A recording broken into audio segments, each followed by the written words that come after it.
দিনাজপুরের ঘোড়াঘাটে বৈষম্য বিরোধী আন্দোলনে ছাত্র জনতার ওপর হামলার মামলায় মূল আসামিদের আড়াল করে বিতর্কিত চার্জশিট দাখিল ও ঘুষ বাণিজ্যের অভিযোগ উঠেছে। ঘোড়াঘাট থানার ওসি সহ দায়ী পুলিশ কর্মকর্তাদের অপসারণ ও পুনঃ তদন্তের দাবিতে মানববন্ধন করেছে পৌর ছাত্রদল ও ভুক্তভোগী পরিবার।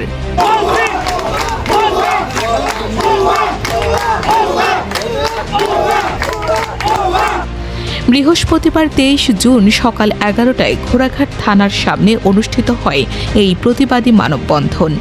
এতে অংশ নেন স্থানীয় ছাত্রদল নেতাকর্মী ও ভুক্তভোগী পরিবারের সদস্যবৃন্দ। বক্তাদের অভিযোগ, গত 4 আগস্ট ছাত্র জনতার ওপর সশস্ত্র হামলার মামলায় মূল অপরাধী ও পদধারী আওয়ামী লীগের নেতাদের আড়াল করা হয়েছে। থানার ভারপ্রাপ্ত কর্মকর্তা, তদন্ত কর্মকর্তা এবং সার্কেল এএসপির বিরুদ্ধে মোটা অঙ্কের অর্থের বিনিময়ে মনগড়া চার্জশিট দেওয়ার অভিযোগ তোলেন তারা।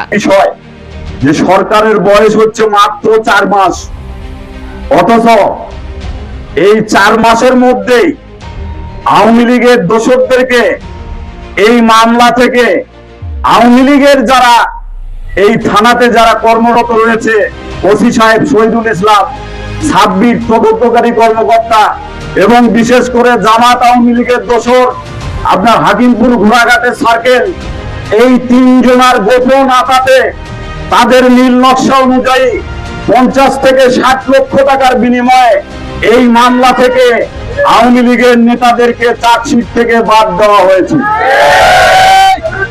তবে অভিযুক্ত কর্মকর্তাদের দাবি, নিয়মতান্ত্রিকভাবেই তদন্ত শেষ করা হয়েছে।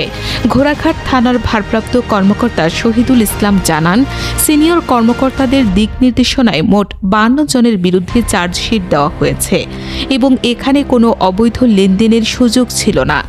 অন্যদিকে ঘোড়াঘাট হাকিমপুর সার্কেলের সিনিয়র সহকারী পুলিশ সুপার নম নিয়ামতুল্লাহ জানান, আমাদের বিরুদ্ধে যে কেউ অভিযোগ আনতে পারেন।